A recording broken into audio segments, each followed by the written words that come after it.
계속해서 우리 십계명에 대한 내용들 계속 살펴보고 있는데요. 먼저는 108문을 좀 보도록 하겠습니다. 108문은 이렇게 우선 말하고 있습니다. 제7계명에서 하나님께서 우리에게 요구하신 것이 무엇입니까? 라고 먼저 질문을 하고 있습니다. 제7계명 우리가 잘 알다시피 간음하지 말라는 게 제7계명입니다. 그래서 보통 7계라고도 말하기도 하는데요. 하나님께서 여기에 대해서 또 하이델베르크에서는 이 부분을 어떻게 정리했냐면 이렇게 답을 하고 있습니다. 우선 하나님은 모든 음란함에 대해서 정죄하십니다.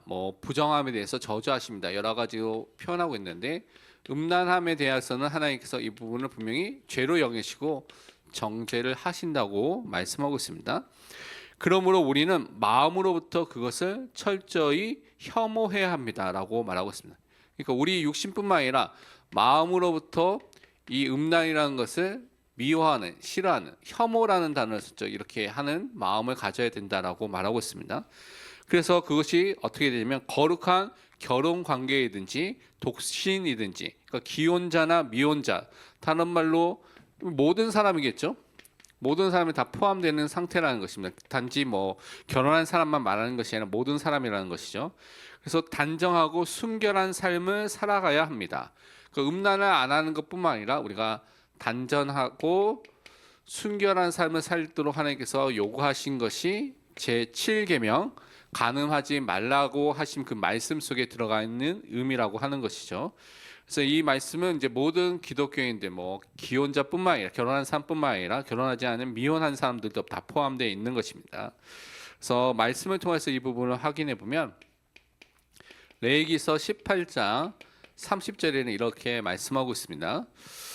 그러므로 너희는 내 명령을 지키고 너희가 들어가기 전에 행하던 가증한 풍속을 하나라도 따름으로 스스로 더럽히지 말라. 나는 너희의 하나님 여호와이니라.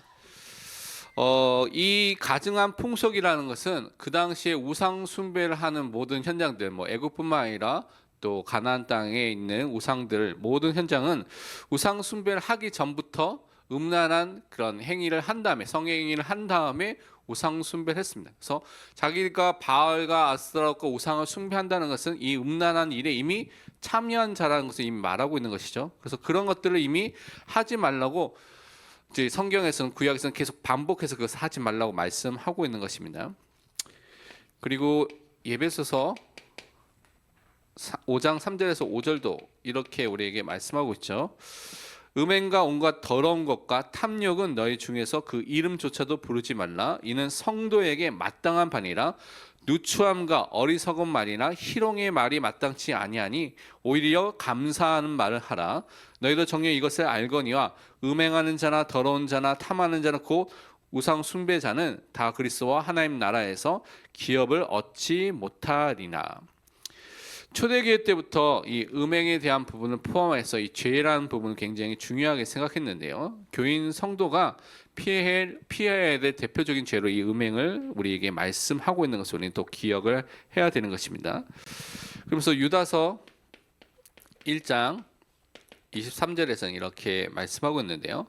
또 어떤 자를 불에서 끌어내어 구원하라. 또 어떤 자를 그 육체로 더럽힌 옷까지도 미워하되 두려움으로 긍휼히 여기라. 그 사람이 이런 많은 타락과 또 음란과 이런 것을 통해서 죄를 지은 것을 절대 따라가지 말고 그것을 미워해야 되는 것이죠. 그렇지만 그들을 살리기 위해서 긍휼의 마음을 가지고 또 그들을 대하라고 함께 말씀을 하고 있습니다. 그러면서 우리가 또 말씀을 통해서 확인했던 고린도전서 7장의 말씀인데요. 그중에 1절부터 5절, 8절부터 9절만 보면 이렇게 말씀을 하고 있습니다. 너희가 쓴 문제에 대하여 말하면 남자가 여자를 가까이 아니함이 좋으나 음행을 피하기 위하여 남자마다 자기 아내를 두고 여자마다 자기 남편을 두라. 남편은 그 아내에 대한 의무를 다하고 아내도 그 남편에게 그렇게 할지라. 아내는 자기 몸을 주장하지 못하고 오직 그 남편이 하며 남편도 그와 같이 자기 몸을 주장하지 못하고 오직 그 아내가 하나니 서로 분방하지 말라. 다만 기도할 틈을 얻기 위하여 합의상 얼마 동안 하되 다시 합하라. 이는 너희가 절제 못함으로 말미암아 사탄이 너희를 시험하지 못하게 하려 함이라. 내가 결혼하지 아니한 자들과 과부들에게 이르노니 나와 같이 그냥 지내는 것이 좋으니라. 만일 절제할 수 없거든 결혼하라. 정령이 불같이 타는 것보다 결혼하는 것이 나으니라. 초대교회 바울이 이제 권면하고 명령한 부분이죠. 사단의 중요한 또한 유혹이 이 음행과 이런 가정에 있어서 그런 틈을 통하여서 나타날 수 있기 때문에 절제할 수 없거든 결혼하고요. 그 결혼 관계를 통하여서 계속해서 또 이 부분을 지키라고 말씀해 주신 것입니다. 그러면서 데살로니가 전서에서도 이 부분을 이렇게 우리에게 말씀하고 있는데요. 4장 3절에서 5절과 7절을 보면 이렇게 말씀하고 있습니다. 하나님의 뜻은 이것이니 너희의 거룩함이라 곧 음란을 버리고 각각 거룩함과 존귀함으로 자기 아내 대할 줄을 알고 하나님을 모르는 이방과 같이 세욕을 따르지 말고 하나님이 우리를 부르시면 부정하게 하심이 아니요 거룩하게 하심이니. 우리 현장 속에 특히 이 당시에는 모든 현장 속에 음란과 세욕과 또 부정이라는 것이 너무나 많았기 때문에 그것을 다 버리고 거룩하게 사는 것이 구별된 하나님의 자녀인 하나님의 백성인 또한 그들이 살아갈 방법이라는 것을 말씀해 주셨습니다. 그래서 그 하나님의 뜻을 따라서 우리가 거룩하게 살아가야 되는 것이죠. 그래서 말씀하기를 히브리서 13장 4절은 그래서 이렇게 우리에게 말씀하고 있습니다. 모든 사람은 결혼을 귀히 여기고 침소를 더럽히지 않게 하라. 음행하는 자들과 간음하는 자들을 하나님이 심판하시리라. 결혼 생활을 하나님 앞에서 굉장히 중요하게 생각하고요. 그것을 귀중하게 여기라고 말씀하는 것이죠. 그래서 그 음행을 하는 것, 간음하는 것은 하나님께서 분명히 심판하는 시간표가 분명히 오게 됩니다. 뭔가 가려지는 것처럼 보고 사람이 그것을 가리는 것처럼 보이지만 언젠가는 다 드러나게 됩니다. 다 나타나게 됩니다. 그 역사상에서 보고 우리도 여러 가지를 통해서 알고 있지 않습니까?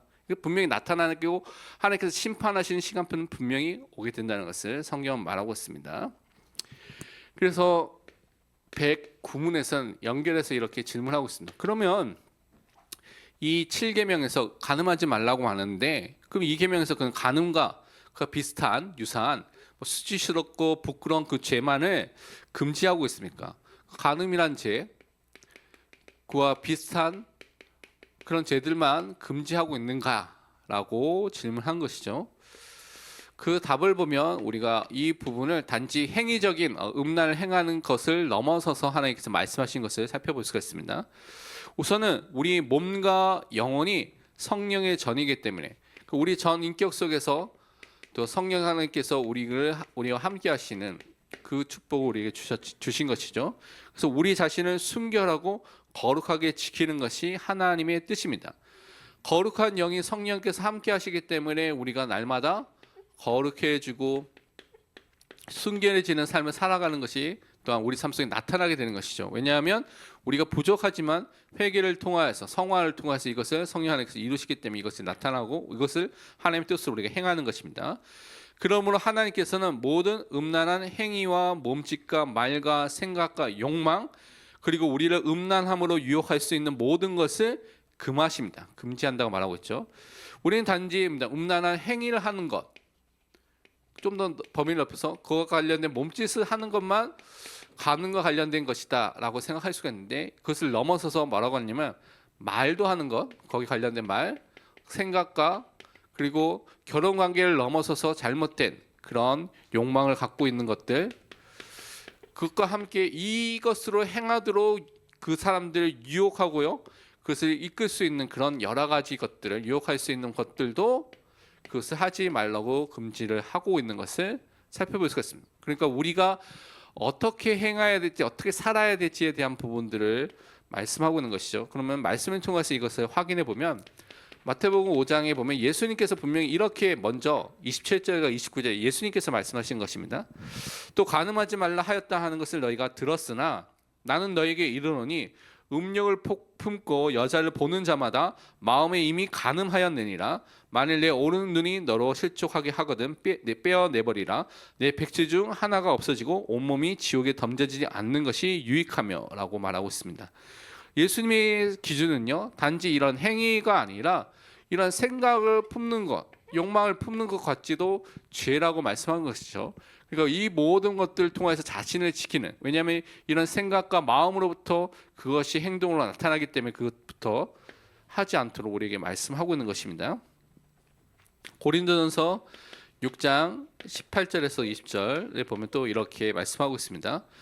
음행을 피하라. 사람이 범하는 죄마다 몸 밖에 있거니와 음행하는 자는 자기 몸의 죄를 범하느니라.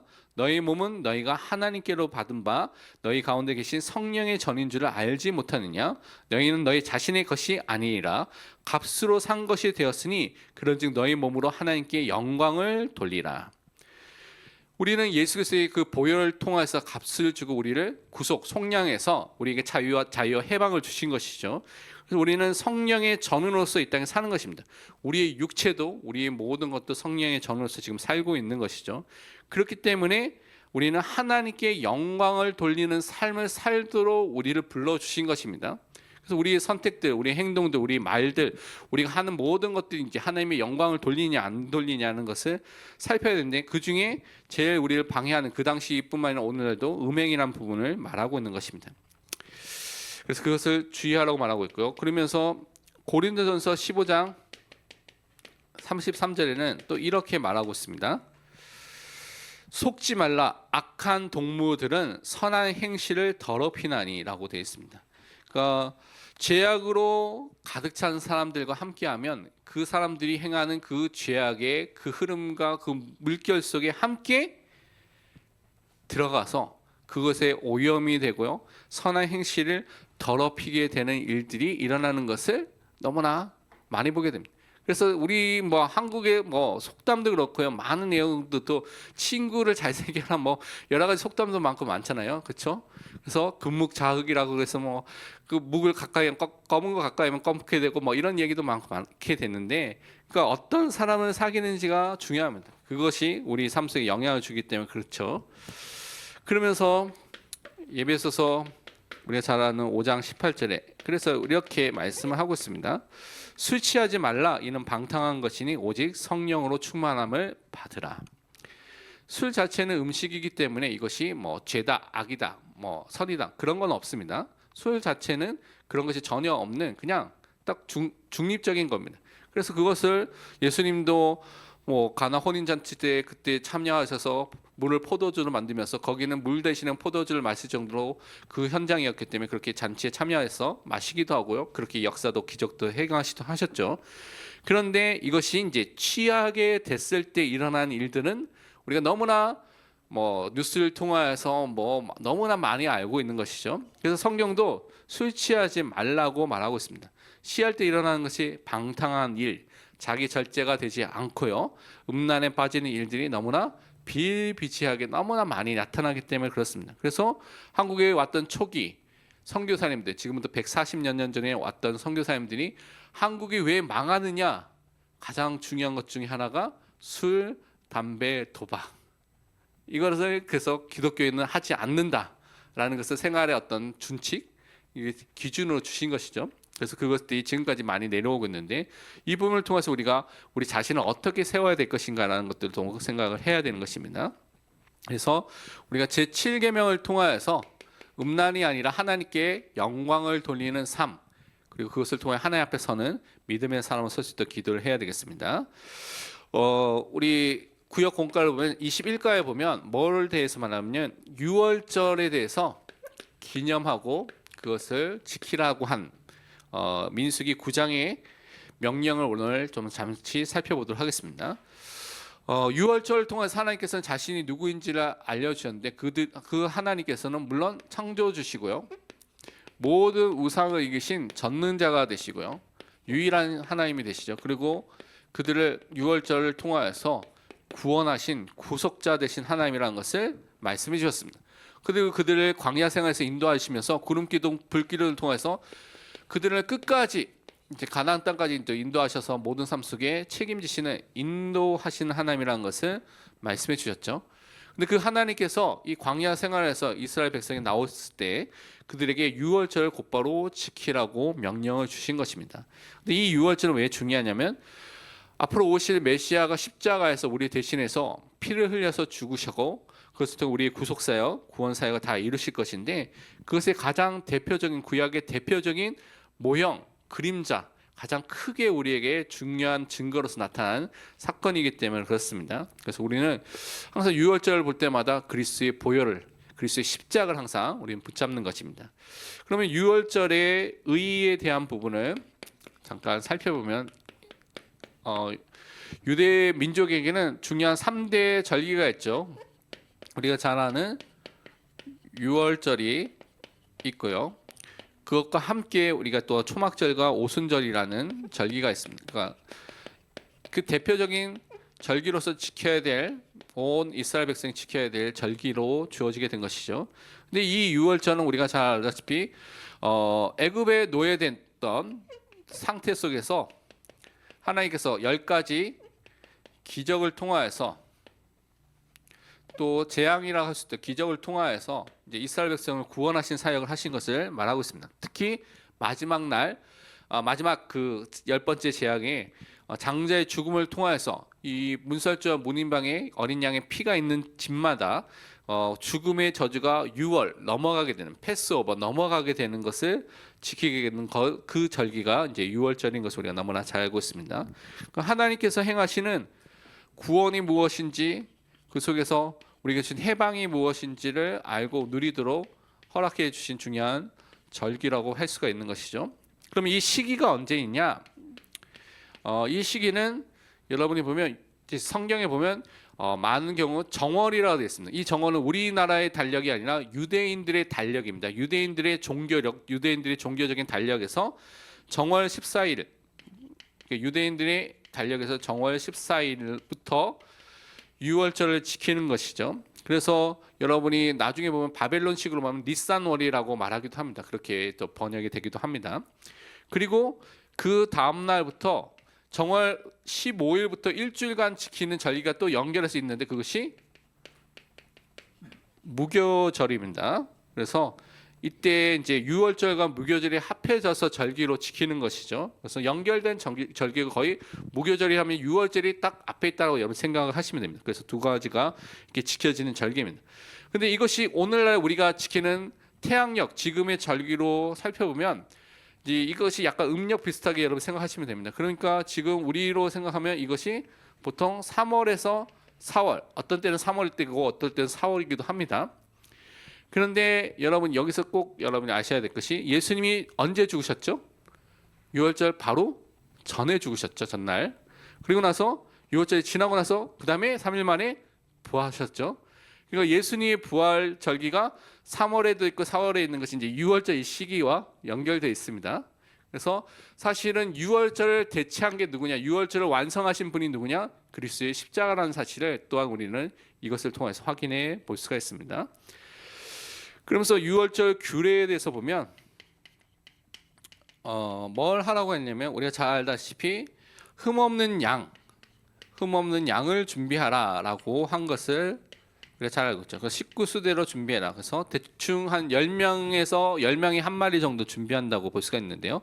그래서 너무 이제 넘치는 사람은 더 준비해야 되고 식구가 10명이 안 되는 사람은 이웃과 함께 맞춰서 하기도 하고 그렇게 했습니다. 그래서 4일 정도 양을 준비하게 하고요. 중요한 것은 양의 피를 문설주와 문인방에 바르는 일을 하도록 했죠. 그래서 죽음의 모든 저주와 재앙이 넘어가도록 그래서 자신을 대신해서 죽으신 그 양을 통하여 가족 단위로 그것을 고백하고 믿도록 하는 것을 했습니다. 그리고 양의 고기를 다 구워서 먹고 그것을 통해서 아침까지 남은 고기는 다 불태워 없애라고 말씀하신 것을 볼 수가 있죠.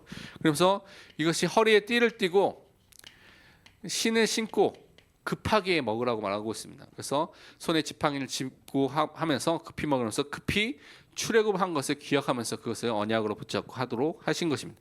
그러니까 이건 뭐 앞에 있는 내용은 우리가 잘 알고 있는 형식적인 그런 내용인데 중요한 것은 네 번째죠. 그럼 왜 이렇게 유월절을 계속해서 지키라고 하셨느냐, 목적이 무엇이냐라는 것이 중요합니다. 첫 번째는 하나님께서 행하신 하나님의 구원을 우리가 항상 기억하고 기념하고 붙잡으라고 유월절을 지키라고 해 주신 것입니다. 하나님께서 모든 애굽의 모든 우상들을 심판하셨습니다. 다른 말로 하나님만이, 여호와 하나님만이 참된 신이다, 여호와 하나님만이 참된 하나님이라는 증거를 보여주신 것이죠. 그리고 종살이 해야 된 이스라엘 백성들 구원하셨습니다. 하나님만이 참된 구원자가 되심을 우리에게 보여주신 것이 출애굽 또 유월절 사건입니다. 그래서 그것을 항상 기억하고 항상 붙잡으라고 말씀해 주신 것입니다. 그리고 이 유월절의 핵심은 유월절의 어린 양이신 예수 그리스도죠. 그래서 이 어린 양이신 예수 그리스도를 항상 바라보고 그분을 통하여서만 구원 얻는 것을 항상 믿는 그 믿음을 우리에게 허락해 주신 것입니다. 고린도전서 5장 7절에는 유월절 양 곧 그리스도께서 희생되셨느니라. 이미 바울도 고백했죠. 유월절에 있는 그 양이 누구냐? 그것이 예표하는 것이 뭐냐? 그것이 가리키는 것이 뭐냐? 십자가에 피 흘려 죽으신 예수 그리스도다라는 것을 말씀하고 있는 것입니다. 그래서 그 무교병이라는 것은 죄가 없으신 예수 그리스도를 상징하는 것이고요.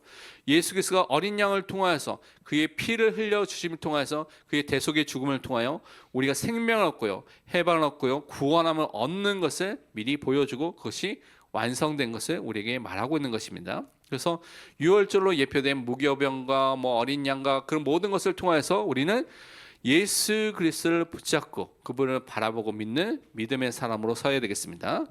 그러면서 우리는요, 더 이상 이제는 유월절을 지키지 않습니다.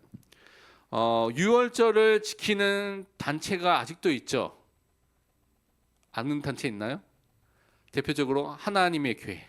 유월절 대축제 하면서 하는데 유월절 지켜야 한다 하는 사람들이 주로 이단들이 거의 대부분 그렇게 지킵니다.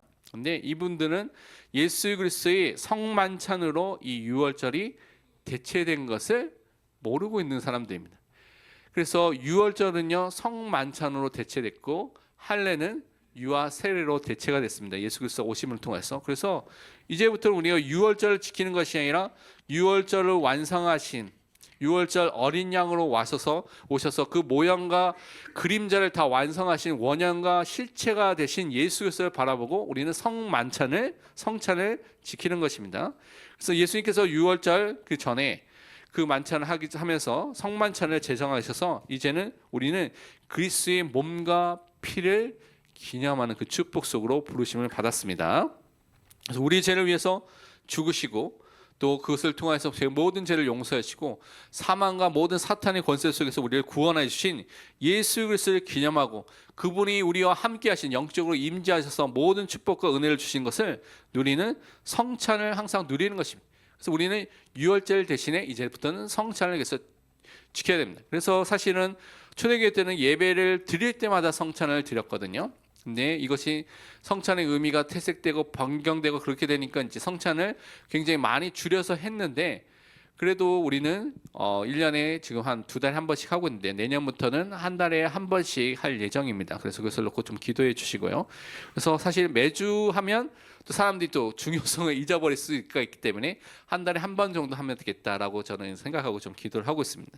그래서 이것을 통하여서 좀 우리가 하나님께 영광 돌리는 은혜 속에 들어가겠습니다. 그래서 우리는 유월절이 아니라 이제 유월절이 그리스도 안에서 완성됐기 때문에 이제는 성만찬, 성찬을 통하여서 하나님께서 우리를 구원해 주신 것 그리고 하나님께서 우리를 인도해 주신 것들을 사실적으로 누리고 그 그리스도를 붙잡고 승리하는 응답 속으로 항상 들어가고 기도해야 되겠습니다.